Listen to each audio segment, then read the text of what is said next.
ज़्यादातर समस्या तो ये है पोषक तत्वों की कमी की।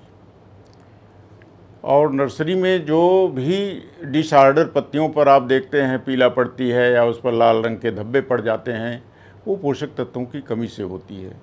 और उसकी अवधि जो है मुश्किल से 25 दिन की नर्सरी खेत में फिर रोपाई के लिए आ जाती है।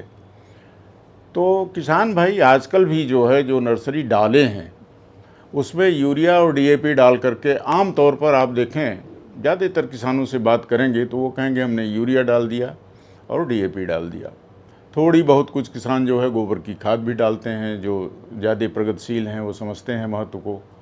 लेकिन इसके बावजूद भी जो मिट्टियों की दशा है, जो मिट्टियों की उर्वरक शक्ति है, इस समय नाइट्रोजन, फास्फोरस, पोटास, गंधक और जिंक की कमी है। मुख्य रूप से 5 पोषक तत्वों की कमी तो हमारी ज़मीन में है ही है। और जब यूरिया डीएपी का किसान केवल प्रयोग करते हैं तो कुछ दिनों बाद पत्तियों पर पोटास की कमी के लक्षण दिखाई देते हैं। उसके किनारे जो है वो पीले पड़ेंगे, इसके बाद वो झुलसा हुआ सा लगेगा नर्सरी का पौधा। और जिंक की अगर कमी है, वो किसान ने जिंक नर्सरी वाले एरिया में नहीं डाला है, तो उस पर खैरा रोग जैसे लक्षण दिखाई देने लगते हैं। खैरा रोग, और उसमें होता क्या है कि बीज से पत्तियां वो 10-12 दिन बाद बीज से पीली होती हैं और उस पर कत्थई रंग के छींटे छींटे से दिखाई देने लगते हैं।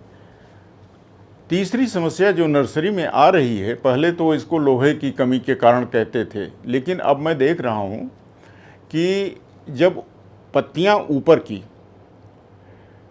एक सार जब पीली पड़ती हैं तो वो गंधक की कमी की वजह से हो रहा है। जब ऐसी समस्याएं आ जाएं तो किसान को एक तो जैसे ही पोटास उसको डालना है तो वो करे क्या कि नैनो यूरिया का एक छिड़काव कर दे उस पर, तो वो बड़े जल्दी से उपलब्ध हो जाएगा नाइट्रोजन, और पोटास डाल दे। खैरा के अगर लक्षण हैं तो ये जो जिंक सल्फेट मोनोहाइड्रेट आ रहा है, इसका 0.3% का 1 लीटर में 3 ग्राम ये जिंक सल्फेट का घोल बना करके छिड़काव कर दे। और अगर गंधक की कमी के लक्षण दिखाई दे रहे हैं तो सल्फर बेंटोनाइट है, वो यूरिया के साथ ही उसको डाल सकता है, पोटास के साथ डाल सकता है। तो इस तरह से पोषक तत्वों की कमी की भरपाई हो जाएगी और नर्सरी जो है वो मजबूत होगी। तो इस प्रकार से तो नर्सरी अब 20-25 दिन की है। अगर कभी मान लीजिए उन्होंने बीज को ट्रीट नहीं किया है और फंगस की कोई बीमारी जैसे दिखाई दे रही है, तो कोई भी फंजीसाइड का छिड़काव कर सकते हैं। अगर कीड़े की समस्या आती है तो कोई भी इंसेक्टिसाइड तो इस तरह से छिड़काव कर दें।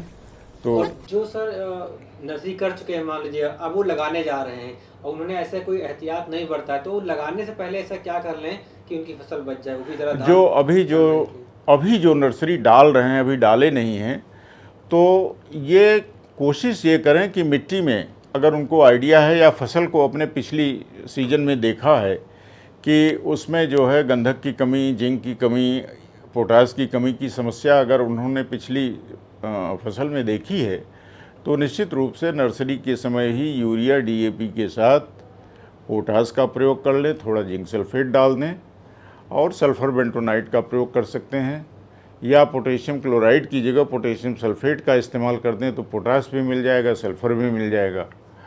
और गोबर की खाद को ज़रूर डालें। गोबर की खाद डालने से मिट्टी थोड़ी पोली हो जाती है, और पोली होती है तो जब उसको उखाड़ते हैं तो उसकी जड़ें कम टूटती हैं।